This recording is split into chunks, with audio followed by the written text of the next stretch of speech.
এই অভিজ্ঞতাটা আমি জীবনে কোনোদিন ভুলতে পারবো না।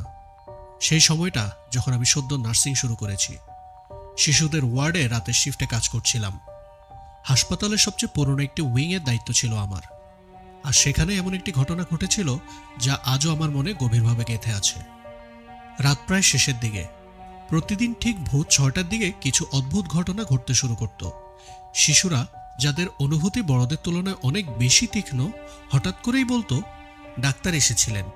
ওরা একে অপরের কথা অনুকরণ করছিল না, প্রত্যেকেই আলাদা আলাদাভাবে একই কথা বলতো। একজন লম্বা ডাক্তার, সাদা কোট পরা, সাদা চুল, চশমা পরেছিলেন। এটাই ছিল তাদের সবার বর্ণনা। একদিন আমি আর সহ্য করতে না পেরে সহকর্মীদের জিজ্ঞেস করলাম, কে এই ডাক্তার?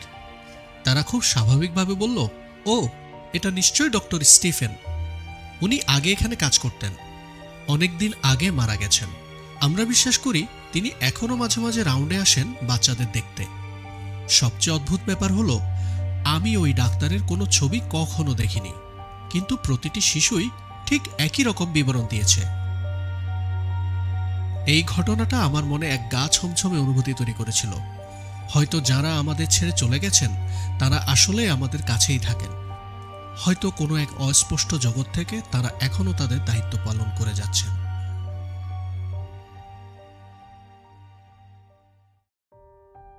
আমার জীবনের সবচেয়ে অস্থির ও গা ছমছমে অভিজ্ঞতাগুলো এসেছে আইসিইউতে কাজ করবার দিনগুলো থেকে। বিশেষ করে দুটি বড় রুম, যেগুলো আগে একাধিক রোগীর জন্য ব্যবহৃত হতো, তবে গত কয়েক দশক ধরে আধুনিক যন্ত্রপাতির জন্য বরাদ্দ রাখা হয়েছে, কারণ এসব যন্ত্র স্থাপনের জন্য বড় জায়গার প্রয়োজন। এ ঘর দুটো যেন মানব জীবনের ভঙ্গুর মুহূর্তগুলোর নিঃশব্দ সাক্ষী। কিন্তু এর বাইরেও এখানে এমন অনেক অদ্ভুত ও ব্যাখ্যাতীত ঘটনা ঘটে গেছে যা এখনো আমার মনের গভীরে দাগ কেটে আছে। হাসপাতালের পুরনো যন্ত্রপাতি মাঝে মধ্যে অকারণে নষ্ট বা চালু হয়ে যাওয়া সাধারণ ব্যাপার, কিন্তু এই দুই রুমে এমন ঘটনা খুব অস্বাভাবিকভাবে এবং প্রায়শই ঘটে। যেমন ধরুন, কল বেল বাজছে অথচ কেউ ডাকেনি, টিভি হঠাৎ নিচ থেকেই চালু হয়ে যাচ্ছে, সেন্সর ভিত্তিক স্যানিটাইজার ও টিস্যু মেশিন থেকে হঠাৎ আওয়াজ, যেন কেউ আছে অথচ চোখে দেখা যায় না। মাঝে মধ্যে এসব রুম থেকে আসা কোনো অদ্ভুত শব্দ তদন্ত করতে আমাকেই যেতে হয়। যখনই কোনো অকারণে বাজা কলবেল বন্ধ করতে যাই বা হঠাৎ চালু হয়ে যাওয়া টিভি বন্ধ করি, একটা অদ্ভুত অনুভূতি ঘিরে ধরে আমায়। শরীর জুড়ে কাটার মতো একটা অনুভূতি, আর মনে হয় আমি কি আসলেই এখানে একা? একবার ঠিকঠাক কারণ পেয়েছিলাম।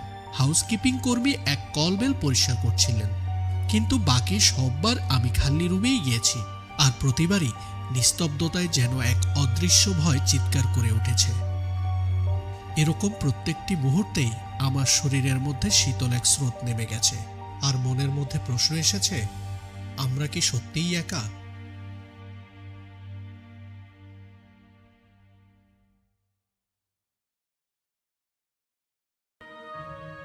রাত অনেকটা গড়িয়ে গেছে, মধ্যরাত পেরিয়ে গেছে বলা যায়। আমি একা বসেছিলাম নার্সদের স্টেশনে, পুরনো এক নার্সিং হোমে, চুপচাপ চার্ট লেখার কাজে মনোযোগ দিচ্ছিলাম।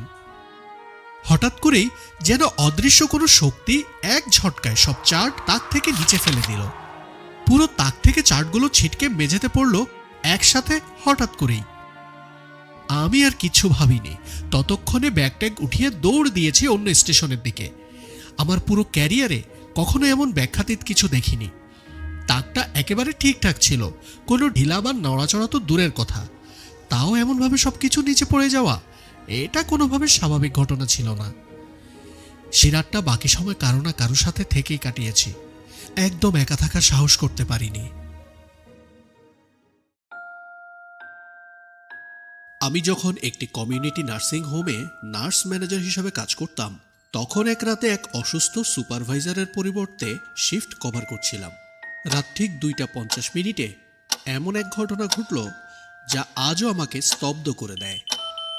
হঠাৎ করেই প্রতিটি দরজার অ্যালার্ম একসাথে বিকট শব্দে বাজতে শুরু করলো। এক অদ্ভুত বিভীষিকা সুর যেন বাজছিল পুরো ভবন জুড়ে।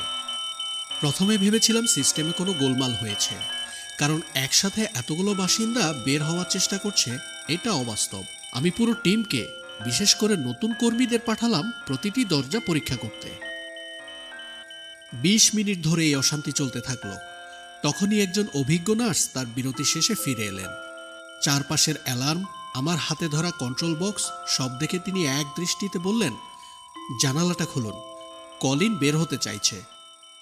আমি ভেবেছিলাম তিনি মজা করছেন, কিন্তু তার কণ্ঠে ক্রমাগত বাড়তে থাকা দৃঢ়তা আর উপেক্ষা করা গেল না।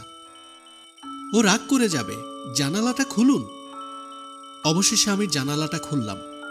মুহূর্তেই ভবনের সব ফ্লোর, এমনকি বেসমেন্ট পর্যন্ত সব অ্যালার্ম একসাথে বন্ধ হয়ে গেল। আর নীরবতা নেমে এলো পুরো নার্সিং হোম জুড়ে। আজও আমি সেই মুহূর্ত ভুলতে পারি না। খোলা জানালার পর্দাগুলো বাতাসে দুলছিল, যেন কেউ সদ্য বেরিয়ে গেছে, এক অদৃশ্য বিদায়ের ছায়া ফেলে রেখে। পরে জানলাম কলিন ছিলেন এই হোমের প্রাথমিক বাসিন্দাদের একজন।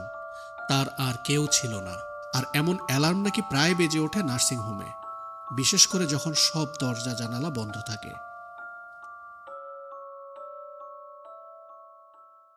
প্রসূতি ওয়ার্ডের এক শান্ত রাত।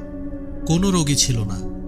তাই আমি আর আমার সহকর্মী যিনি নির্ভার মনে ইনভেন্টরি গোছাচ্ছিলাম আর নিয়মিত চেক আপ করছিলাম। ভাবছিলাম আজকের রাতটা নিশ্চিন্তেই কাটবে। যিনি লেবার রুমগুলো দেখছিল, আর আমি নার্সারির দায়িত্বে ছিলাম, বিশেষ করে পেছনের দিকে থাকা স্পেশাল কেয়ার ইউনিটে। সবকিছু নিস্তব্ধ ছিল। হঠাৎ করে কেউ আমার নাম ধরে হালকা একটা ফিসফিস আওয়াজ করলো। আমি ভাবলাম যিনি হয়তো ডাকছে, তাই ডেস্কের দিকে গেলাম, কিন্তু গিয়ে দেখলাম জায়গাটা পুরো ফাঁকা। ভাবলাম হয়তো কানে ভুল শুনেছি। ফিরে এলাম আমার কাজের জায়গায়, স্পেশাল কেয়ারে। কিছুক্ষণ পর যিনি এলো, চোখে এক ধরনের বিভ্রান্তি নিয়ে জিজ্ঞেস করলো, তুমি কি আমায় ডেকেছিলে? আমরা দুজনেই নিজের নিজের অভিজ্ঞতা শেয়ার করলাম। আমি যেমন আমার নাম শুনেছিলাম, যিনিও শুনেছে তার নাম, একই রকম কোমল ফিসফিসে কণ্ঠে।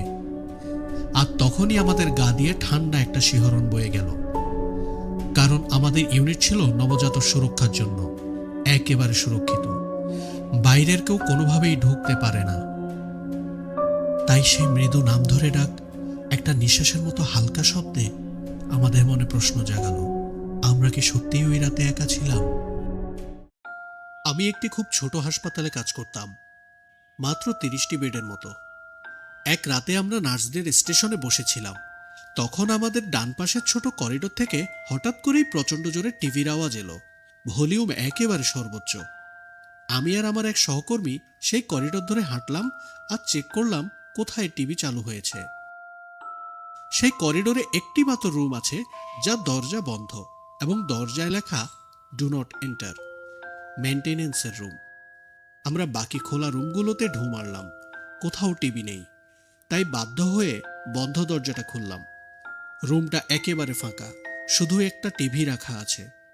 আমি ভেতরে গিয়ে টিভি বন্ধ করে বললাম, এই শব্দ বন্ধ করো, পাশের রুমে একটি অসুস্থ শিশু ঘুমাচ্ছে, শান্ত থাকো দয়া করে। তারপর দরজাটা বন্ধ করে ফিরে এলাম। আর টিভি থেকে কোনো শব্দ শোনা যায়নি। আমরাও সারা রাত নির্বিঘ্নে পার করলাম।